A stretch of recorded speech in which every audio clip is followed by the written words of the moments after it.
Hello, Bandase. Welcome once more to another episode of the UnChristian podcast.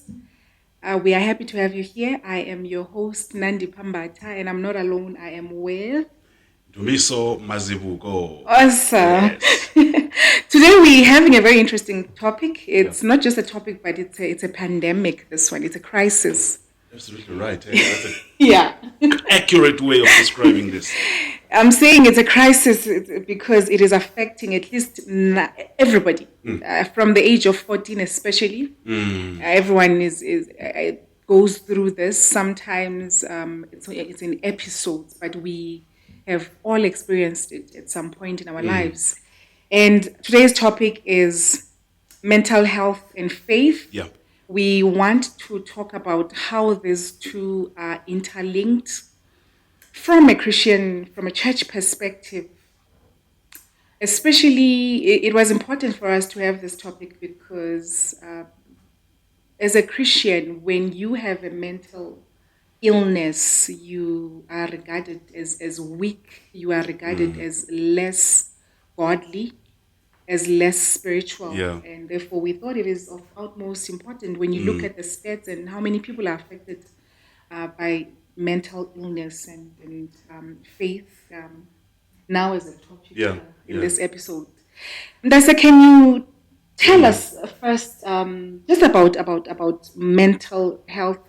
What is mental health? What does mental health encompass? Yeah, and in this episode, I'm just speaking particularly for my personal experience. And thank you for that. Yeah. Thank you for allowing yourself to speak from your heart and from your own experience. Yes, I really absolutely. am proud of you for doing that. Thank you. We have to break the stigma, right? Yeah, we do. We have to break the stigma. We do.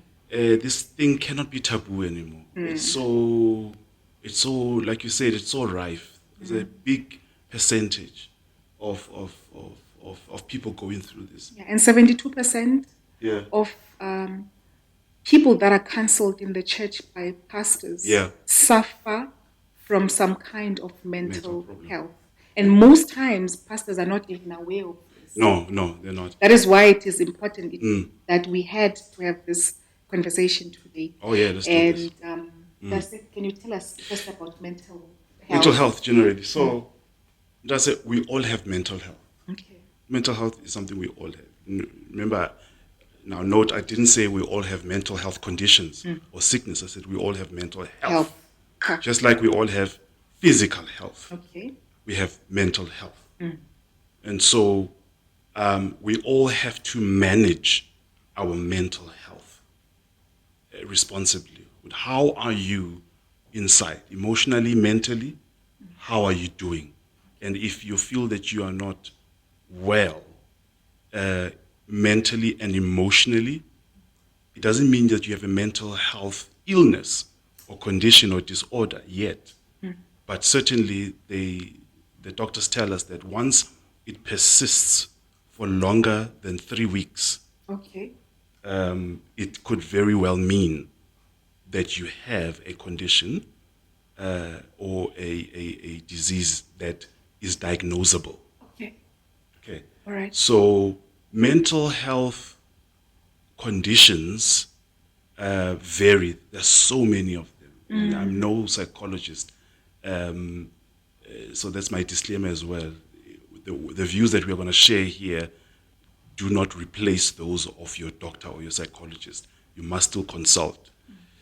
There are so many. You get depression, you get anxiety, you can have ADHD, schizophrenia, bipolar mood disorder, so many others that lead to your body responding to a certain way, that can also manifest in a physical illness. Mental illness can manifest into a physical illness. And sometimes the way that doctors deal with certain conditions, they don't deal with them from a physical treatment point of view. They do it from a mental treatment, and then the problem goes away. one of the things that I noticed, because I living with depression, anxiety, and attention deficit, I noticed that there is a strong link between my back pain and my stress levels or levels of depression. You know, so some people know that I underwent a back operation in October of 2021, Correct. which is something that I'm still managing. I'm still doing pain management every day. Can you take us through this? Can you take us through the very first time you were diagnosed? Sure. Up until now. Sure. So I was diagnosed with depression back in 2013. And the first time I started to have serious back problems was during that time. So again, it was coinciding with that. And during that moment, when the back problem was discovered, and I was still going through the initial treatment as of physio, before the actual operation, I consulted a doctor because I was feeling very tired. This is a GP. I was feeling so tired, drained, down a lot of the time, unable to focus and to concentrate. Productivity was affected at work, which was ministry at the time. But I was still showing up. I was still doing certain things. I mean, if I had to preach, I would preach, powerfully for that matter. On stage, I managed to be the person I was supposed to be. But afterwards, Nandi, I get off that stage, get home, I am at my lowest. And lapo messages are coming in on Facebook and on your phone. Hey, powerful teaching, Pastor. Yes, Yabonga. Powerful. That was so great. I was ministered to. And lapo, I feel like death. So, Feel like death. So you were feeling like death. Yeah. You were tired. Tired. By the way, this is not a blanket approach Of to course. symptoms of mental illness. Pastor Mazibuko here. Today I'm for my... I'm Pastor Mazibuko today. Is sharing from his personal experience. And we're grateful for that. So Sure. So you were feeling tired. You were feeling hopeless. Yeah. You were hopeless. You just did not have the drive, the energy. Drive, motivation is also something that goes down, that you can use to identify that I could have mental illness disorder like depression. Drive went down, creativity went down. What else? Feelings of hopelessness, like I said. And I never had suicide ideation, which is to think about suicide. It's different from actually planning it. Okay. So there are levels there, but depression would give you hopelessness. Hopelessness could lead to the next level. If you escalate, it will lead to feelings or thoughts, at least, of suicide, of just ending it all. The only way out of this is if I just end it all. So I said I never had that only up until very recently. Very recently, going through a lot. Had a really bad week, had a bad month of a lot of things happening.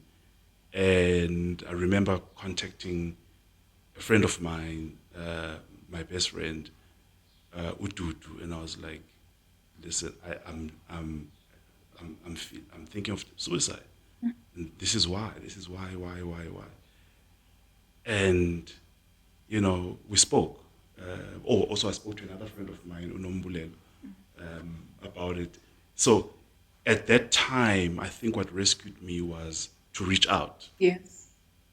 To reach out, which is tough, because here I am, Mr. Speaker, preacher, Mr. Out there in media doing things, Mr. Podcaster, and I went through a moment. Now I have to tell somebody that I feel like I think death would be better. It feels embarrassing. It can feel humiliating. It can feel like wehlise isidima sakho. feels like your dignity and your respect as a man is going down if you open up. But I want to encourage us, all of us listening, that you need to reach out to somebody during those really bad times and just drop it to them and tell them the way it is, how you're feeling. And sometimes the best thing is not, that person won't have solutions for your problems, but just that talking, you diffuse emotionally and you become distracted. You find a distraction so that you don't act out on what you're feeling in terms of suicide.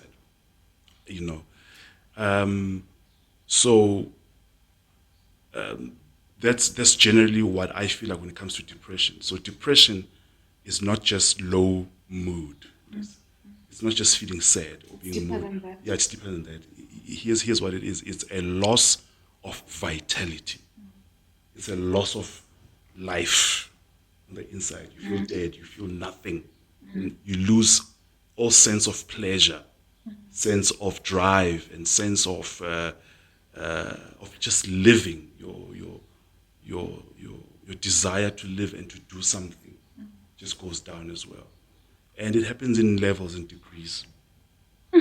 But that's what it is. Now, when it comes to anxiety, like I said, depression is you not feeling anything, the loss of vitality.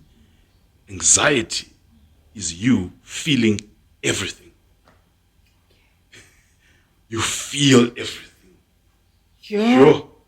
Your mind blows everything out of proportion.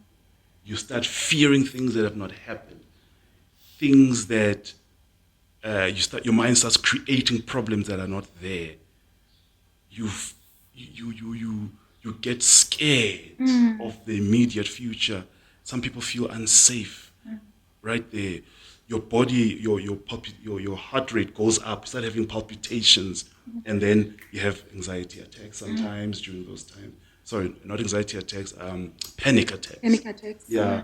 And it's all anxiety. You feel everything, which is horrible. And then my psychologist had to teach me meditation. Okay. I had to learn meditation. All right. To calm the mind. All right. Okay. Yeah. Coming to your psychologist taught you meditation. I want us to list so that we can help somebody else. I think it's important that we mention all this, but before we get to that, can you share with us the different symptoms? Now you mentioned what you experienced. Yeah. Let me think of, one thing while I was thinking about today's topic, I had to apologize, even though I had never said that to anyone. Yeah. But it had always been my thought about depression. Yeah. Before I understood, and I'm not talking ngamka. Yeah. I know there's a lot of other people out there who think like I used to about depression. I was also one of those people who were very ignorant. Right, okay. I did not understand. I really thought it is what I know that what you produce is what you put in your mind. Yes. As much as that is true, I connected depression to, meaning you think negatively all the time. Right. And that is why now it got to this point. Is that correct? No. No. No, it's not at all. It is a disease. No. Yeah. Now, learning about the chemical imbalances. Yeah. And also going back to understand what just go back to Bible days to understand that it has got nothing to do with you being less of a Christian or being less spiritual or being less godly. That is why it is important that our pastors realizing that so much percentage of pastors, they speak to people who are depressed and they're not even aware because this is a topic that is not discussed enough in the not. church. Yeah. Pastors themselves are depressed. Yeah. That's it. Okay. A lot of pastors are depressed, and a lot of pastors, they see depression, or rather the symptoms of depression, because sometimes you're not diagnosed.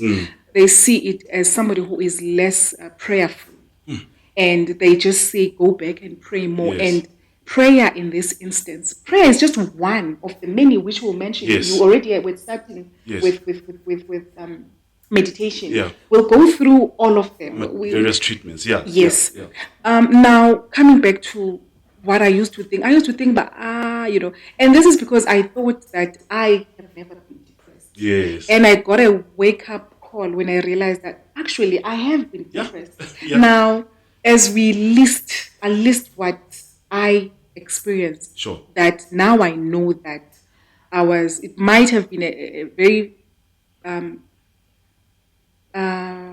not severe, because I was never diagnosed. Right. But I know that where the numbers are, when it comes to numbers, over 90% of people go through this, and it may not be a lifelong thing, Yes. but it's seasonal. Just maybe because you're going through a phase or something has happened, but we all go through it at some point in our lives. When I after going through my divorce, I was feeling the things that you mentioned. I lost all hope. I was very hopeless.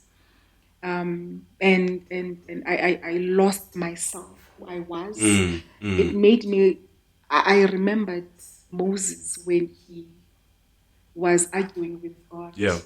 And it made me realize that another form or another symptom rather, of depression is that of crisis identity.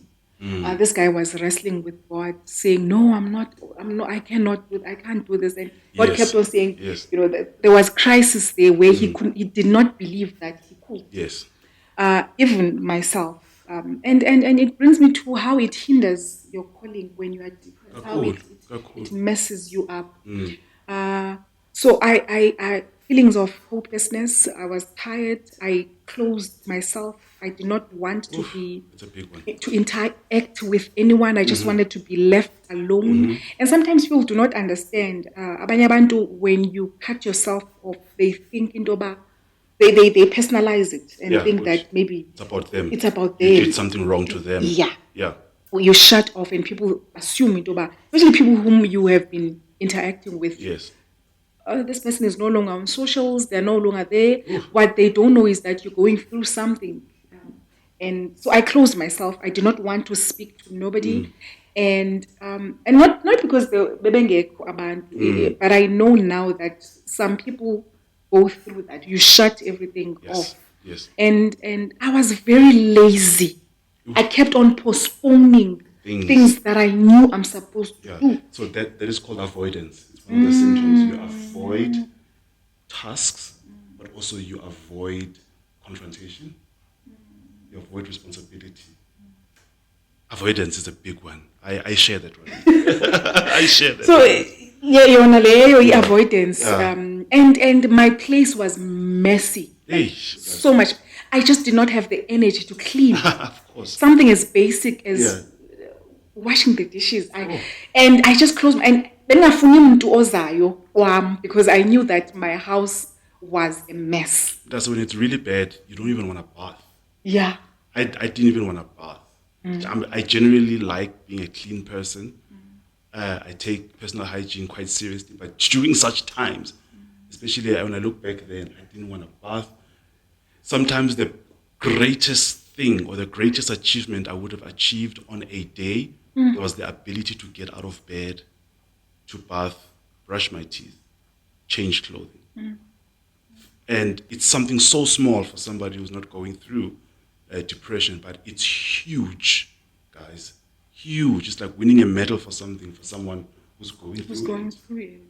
Yeah. So I relate with you there. Oh, okay. So what are we missing out? Well, there's. I'm sure you guys, as you are listening, you also think of yourself, and you think of things that we did not mention that you can write. If you're listening from a podcast, or YouTube. You can comment there and Yeah. add what you experienced, what you went through. But one thing is that we need to be very kind and extend grace to each other. Sure. Because we are all going through something. Even that person that you trust to help you through your depression, your pastor, your leader in some way, they're also going through something. I mean, learning that so many pastors go through depression, I was like, yo. Yom does. So, like I was telling you that my depression dated back from 2013. Even though I had stopped the medication back then and I started to feel better. But in retrospect, I realized that I didn't really get better.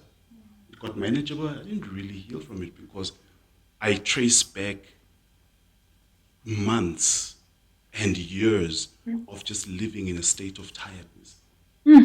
Just being tired. Just tired, loss of creativity, might be so sharp as you know you are, slow, making some bad decisions even sometimes because of this. I traced back, which I was not really well for a number of years until it's like I forgot. Which, oh man, this could be that again. I forgot about it. Only until again 2021 when I started to see my therapist again. A therapist again, and they diagnosed me to say, listen, you do have this. And I said, yeah. Then I started to tell them that, yeah, I have a history of this. Yeah. Did they put you back in medication? I'm back on medication now. So I take medications for depression, for anxiety, and attention deficit. I also take supplements as an omega 3. Okay. Whatever, that help. It's brain food, the omega, basically. Okay. Yeah, those supplements. And folic acid, just to help from a nutritional perspective. Okay. Also, eating right. Another symptom here, depression, is you lose appetite. Yeah, and another one is overeating. That's the other extreme, overeating. Yeah, you see, these things apply differently for different people. It comes back to there's a shift, there's an imbalance. Yeah. You know yourself, and you know when something has changed. In my case, I've experienced this form of overeating. I would eat and eat. I would eat. Yes. And I did this in my own corner. Yeah. Because I knew but it cannot be normal. This one is not normal. This one. And like Moses, losing, just having an identity crisis, not believing anything that God says about you. Yes. Not believing it, and even arguing with him. Yeah. It happens a lot where I tell you, you're such a great person. Yeah. But you don't believe it. It's hard to believe. You don't believe it. Yeah. So we've mentioned a couple of symptoms. If we analyze Moses, like you've mentioned, Moses also had anger issues. Yeah. Yeah, he had anger issues. He was frustrated, and it showed in a number of times, and unfortunately he lost out on going into Canaan because of acting out in a moment of rage and anger. But he was under serious pressure as a leader, But God used people with mental health. Yeah. And King David. Yeah. King David, a man after God's heart, was a man who suffered from depression. It's not something. The difference is those great men and women in the Bible, or Job. Yeah. The difference is that there were no psychologists, psychotherapists to analyze them and give them medication. Yes. There are people in the Bible who had sex addictions. That's another one. It's another alcoholics, like Noah. Yes. Yeah. Alcoholics, like Noah. Narcissists in the Bible that we see there. Oh God, there's a whole lot of depressed pastors there. There was a narcissist. There's a whole. That is one narcissism falls under, it's a sickness. Over 60% of narcissists are pastors. Are you aware of that? I had no idea. I had no idea. Yeah, because That's a problem. they need to feed off people who praise them, put them on the pedestal. That is where they get their. Man, I just did not know that being a narcissist is also it's a mental disorder. illness. It's a mental disorder. There's something wrong. Yeah. And you think, yo, And bayana. umuntu uphakeme une-pride. No, umuntu uyagula. I mean, so many pastors are suffering from mental diseases, not just depression only, anxiety even, schizophrenia, bipolar. Bipolar is another one where your mood quickly alternates and swings from two poles. Bipolar, two poles. Extremes. Low mood, two extremes. Low mood, high mood. Just like that. And during high mood, you behave in a certain way. You're energetic, you're on fire. You make bad financial decisions, you're impulsive. Low mood, again, hopelessness, sadness, and whatever comes with it. There's so much we don't know and understand yet about this. Yeah. And we can't be afraid to have the conversations because that's where learning begins. And that's where stigma starts breaking down. Yes. And this title or this episode is titled Mental Health and Faith because it's such a strange feeling to be a child of God, be spiritual, love the Lord, but you're struggling in your psyche, in your mental health. So we're trying to say it's normal. You're not crazy. It's normal. It's very normal. It's normal to have this.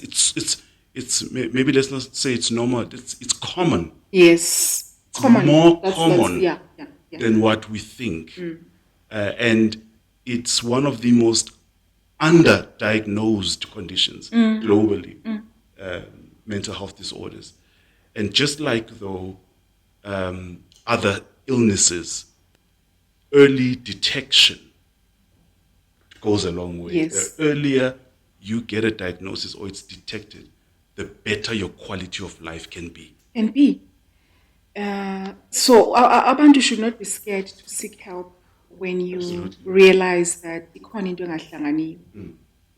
when you, because I mean, you know yourself as a person, and if all of a sudden you don't want to go anywhere, you don't want to do anything, you just feel hopeless, you just want to sleep all the time, you just want to eat all the time, you've got this, you just want to, this one that you just mentioned, the sex drive is up and you just want to be sleeping around. Zonke nje izinto zaziyo into ba alcoholism. Yes, alcoholism, drug abuse.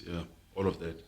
Seek help. Jembe chilo mfundisi into ba seek help, and it is good to seek help, yes, with your pastor. However, over 70% of pastors, they are not aware, they don't understand mental illnesses. And so the best is, I mean, our health institutions, our health professionals, that is God's wisdom. We must not take away from the fact that we need our psychotherapists for such. These are all measures in place put by God. So we must not always in everything. It's good to go to your pastor. You sometimes do get the help you need. However, a statistic is showing us that over 70% of pastors, when they speak to you, you come to them with your problem, they will tell you to go pray more. They will tell you that you're not praying enough. They will tell you that you need to pay your tithe. They will always link it to something else. Something else, and that is not helping in your mental illness. Now, they say, now that you've shared with us, how are you doing now? I'm very much stable in terms of, number one, my mood is stable, as opposed to it being low all the time, my energy being low, motivation and drive being low. I've found a point of stability, but also there are good and bad days. Okay. Good and bad days. And during the bad days, I always say that it's unfortunate that life doesn't stop. Work demands are there, parenting demands. You gotta show up in certain places. Life doesn't stop. But I am certainly in a more stable condition. Sometimes the best thing to do on a bad day is just to wallow in it. Just wallow in it, feel it, go through what you're feeling. Don't try and come out of it. You know, if you absolutely have to, there are things you can do just so you can be functional. Can you take us through that? You already mentioned the first one, which was meditation. You just mentioned one now of go through it. Yeah. So meditation helps me with, number one, anxiety. Okay. Because anxiety, like I've said before, you feel everything. Your mind over-exaggerates. Your mind blows things out of proportions, creates problems that are not there, makes problems that are there to be much bigger than what they already are. Your heart rate goes up. You get palpitations. You feel everything. You are triggered. And then during those moments also, you start to have panic attacks. Panic attacks are terrible. I don't know how many of you have had panic attacks I've before. had It's them. hard. Everything is so, you feel like, am I dying? You know? So meditation helps to, I use breathing exercises, Okay. and then it helps to regulate the heart rate and normalize it, and I feel less of the symptoms. Okay. So I use that, and then talking. Yes. Another one. Talking. Talk to somebody. Yeah. Use it. You gotta reach out and talk to somebody. Like I said, I never had suicide ideation, but recently when I had it, what helped me was to reach out to someone and tell them what I'm feeling. And it was a distraction, but also it helped me at that time to calm down and just change my perspective a bit on how I'm feeling about certain things. You know, medication. Medication. Guys.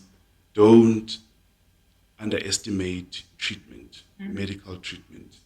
If a doctor or a psychiatrist gives you a script, take it. Don't say, this thing, I don't want it. It's another form of stigma, which you're on antipsychotic medication, or you're on health disorder medication. It's another form of stigma. You're afraid to admit it to yourself and other people. Don't be afraid of it. Take your medication faithfully. You know. So another symptom of my depression and anxiety is lack of sleep or insomnia. Okay. Now, Insomnia. Oh, okay. You know what? I that learned thing is that brutal. even the opposite of that, which is sleeping all the time. All the time. I just want to sleep. Yes. It's another So one. we can, besides saying insomnia, we can call it disturbances in sleeping patterns. Yes. That's Okay. how. Your sleep is your patterns are knocked out of place. You're either sleeping too much or sleeping too little, and both are destructive. So you must speak to somebody. You must seek help. Yeah. Take your medication. Take your medication. Meditate. You should meditate. Yeah. Exercise. Exercise. Eat right. You also mentioned. Exercising and eating right. The difficult thing is about depression is that you lose your appetite. But also, like we said, you lose, Can be you can extreme. eat more than what you're supposed to eat. Eat right and exercise. Exercise is a tremendous help in treating depression and anxiety, especially. Yeah. Now, there is the issue of using our spirituality Yes. as a way of treatment, but it's also dangerous. Let me explain what I mean. Is that sometimes we use church as a drug. That's yeah. That's, I hear you. Sometimes we use church. Go on. Yeah, we use church as a drug. We go to church, get our fix, Yeah. get a high. Exactly. You know, whatever happens at the singing, the preaching, everything, meeting people, dressing up and looking good and having people compliment you. The whole church experience, the whole church service experience can be a drug.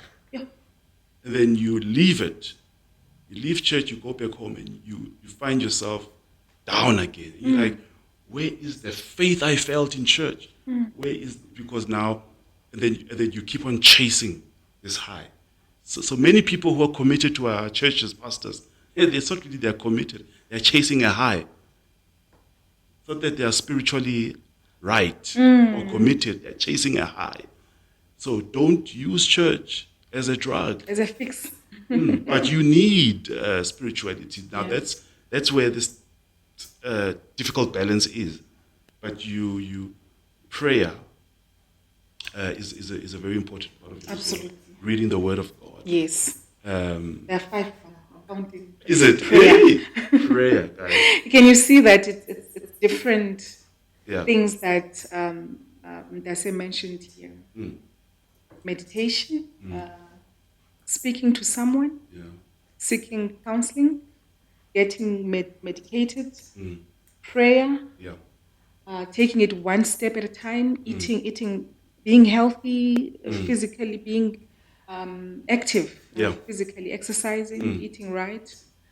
Another one important. Prayer. Yeah. Another one that's important is to pursue relationships. Pursue Relationships. relationships. Relate with people. Yeah. Go out with people. See other people.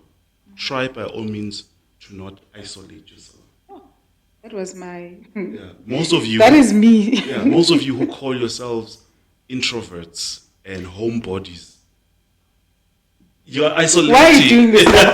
Why are you being personal? You're now? isolating. You're isolating. You're using it as an excuse to And isolate. my sister said to me, "When did you become an introvert?" And I'm like, because I was trying to make sense. Yeah. I think I was trying to make sense of the fact that I just did not want to be anywhere. Yeah. I just wanted to be home. That's it. You I have to did not force want yourself. to be around people. You have to I wanted to force be yourself. alone. You have to force I want- yourself. I know and how then difficult it is. I said to myself, "Oh, okay, meaning I'm an introvert." I know. My sister was like, "I'm You coming could be. here now." You could be an introvert, but also And I even thought, I am a changer, man. I'm an introvert now. I didn't realize that. I was actually, I had an episode. yeah. Like I said, it's yeah. episodes. Yeah. You get episodes. You listening to this Yeah. or watching this from YouTube, you have had Yeah. some of these, Yeah. symptoms that we mentioned. Yeah. Because over 90% of people do experience this at some point in their Imagine. lives. It's a lot. It's a lot of us. And it can be anything that causes it. Did you mention what causes it? Can you tell us what So, well, maybe you can start from experience Yeah. and then you can add, even if it's not yeah. experience. Sometimes a life event, a tragic life event, Yeah. can spark it, can throw you, Throw you off. throw you over Off- the off edge. balance. Yeah, over that, and it can be a cause. But also, a chemical imbalance in the brain. Yeah. Hence, You you know. need to be meditated. Yes, hence you To need balance. to correct Correct that. that. Yeah. Okay. Yeah. So someone might say, "Mara, nothing has happened to me. I didn't lose anyone. Didn't go through divorce. I didn't blah blah blah. But why do I feel depressed?" No, you don't need a life event to happen. And that's why people don't understand how can you have a roof over your head, a good job, you've got food in the fridge, That's it. but still you say you're depressed. I even thought but you're ungrateful. I'm ungrateful. But you're ungrateful. Oh, guys, ndiyaxolisa. Hey, you're I remember this other lady that I knew who was always okay for as long as I had known her. She was admitted in a depression clinic, and I thought, me driving this car, owning this house. Yeah. She is happily married. What What is the problem? Yeah, what more does she want? And I thought she is so ungrateful. It's not. It's like. How can I say? It's easier to explain you that you're not well if you have a broken leg. We can see the leg is broken. It's physical. We see it. You see it, but if it's now mental health is misunderstood. And coming back to mental health and faith. Yeah. How can our faith help us when we are broken mentally? Yeah. Because you just said something important. You just said when it's physical, anyone can see that the leg is broken. But when it is mental, it is in our mind. People cannot see it. Yes. How then? Because when we speak of faith, we speak of things that are unseen. Yes. That is where the link comes in. Yeah.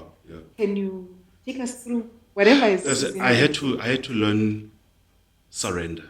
Ah, beautiful. Gosh, to surrender. I surrender.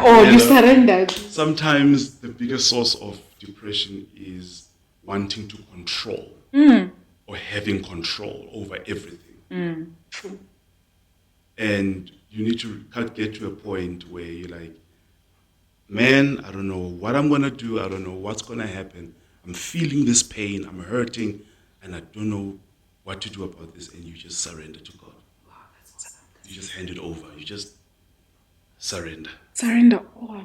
Just and I say, that is so powerful. I'm glad that you mentioned it as it's huge. After mentioning all of these things, because you've mentioned it quite a lot. Yes. Of things that you've personally done Yeah. and advising people who are listening to do as well. And now you're mentioning just surrender. Surrender. You have to. Now this is us now as people of faith, as children of God speaking now. This is. We can understand this. Yeah. You have to yield your strength to God and just rely on Him. Surrender doesn't mean you don't do anything. It doesn't mean you're passive. But you are changing who are you reliant on. Switching it up. I'm not relying on myself. I'm not going to try and fix it by myself. But I've got a God. I'm thinking of that song, I surrender. To thee. Nice Lord. To sing, not easy to do. When that song, I sang that song and I was on my knees the entire time. Yeah. And I was surrendering. Yeah.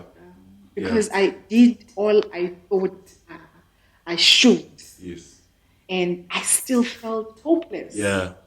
And I kept on thinking, I was like, but what is wrong with you? Talking to myself. What is wrong with you? Yeah. And that's it. You mentioned something else very important. You said, take it one day at a time. You have to. And just that one day of waking up when you did not feel like it, making your bed, taking a bath. Sometimes the greatest achievement that you're going to do in a day is to wake up, get out of bed, make the bed, bath, shower, brush your teeth. It's huge. One step. Do it. At a time. And celebrate that victory. Yeah, I'm proud of you. Thank you so much. I'm so proud of you. Thank you so much, Mbatha. And Mbatha, you realize that when you look at mental illness and let me say depression, a lot of people find their calling in those moments. Funny how God takes that situation and turns uses it for His around. glory, to help other people. Yeah. Even you, you're sharing your experience. Yeah, since being very vocal about my own journey, I've had so many people who approach me and send me messages and tell me that I'm going through this. It's big of you because we look at people people like you in our lives and things that we don't want to talk about because of the stigma. And we are able to say, oh, allow me to call you Pastor now. Pastor Mazibuko naye. Yes. You understand? Yeah. Landiba, oh naye. Yes. And therefore, if naye, he has been through this, then means it's okay. Yes. It is okay. It doesn't make you less of a child of God. It does not make you less of a spiritual person. Yes. We spoke earlier of David, a man after God's heart, and he a man after God's heart. And he suffered from depression. We spoke of Moses, a man who suffered from identity. He had an identity crisis. Yep. Such a great man, and yet he had depression. Yep. So many in the Bible, men, great men and women of God. Job, one of them. You mentioned. Yes. Mentioned somebody. Who did I mention again? There was someone. Some people. But there's quite a number of them. People that God used that have got. I mentioned Elijah. Yes. The one yes. God used many people with psychological and mental health issues, and He did not disqualify them for that. We have to treat this because it affects our physical health, but also it will affect our children and other important relationships around us. If we leave it unattended to, and so yes, I mentioned a lot of ways we can treat this non-medically, but if you're advised to take medication, do it as well. This thing is a holistic lifestyle management thing. It's medication, it's non-medication things, it's spiritual, also it's also relational. Yes. You have to have people that you can talk to, a community that can understand where you are and what you're doing. Yes. Well. Absolutely. So there's just so much that we can do, and this is the paradox, Ukuthi, when you are depressed, you don't feel like doing, but you gotta do something as well to make sure that you can be better. And so my encouragement is that don't be in denial. Get the help that you need. Face up to the issue. The first step to being healed is to admit that something is wrong. Is to confront yourself. Yes. And say, something is wrong, buddy. We got to fix this.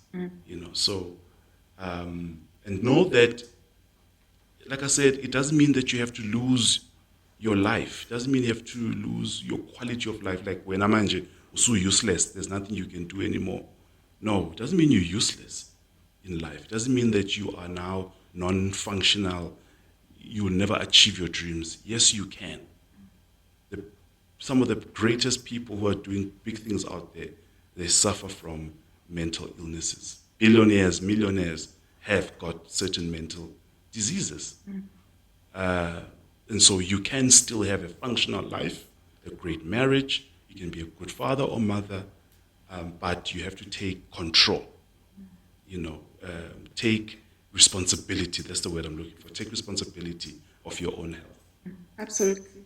Yeah. Absolutely. Thank you so much, Mbatha. Yeah. Thank you for sharing from the heart. Absolutely. Thank you for sharing with us what you've been through, what you are still going through.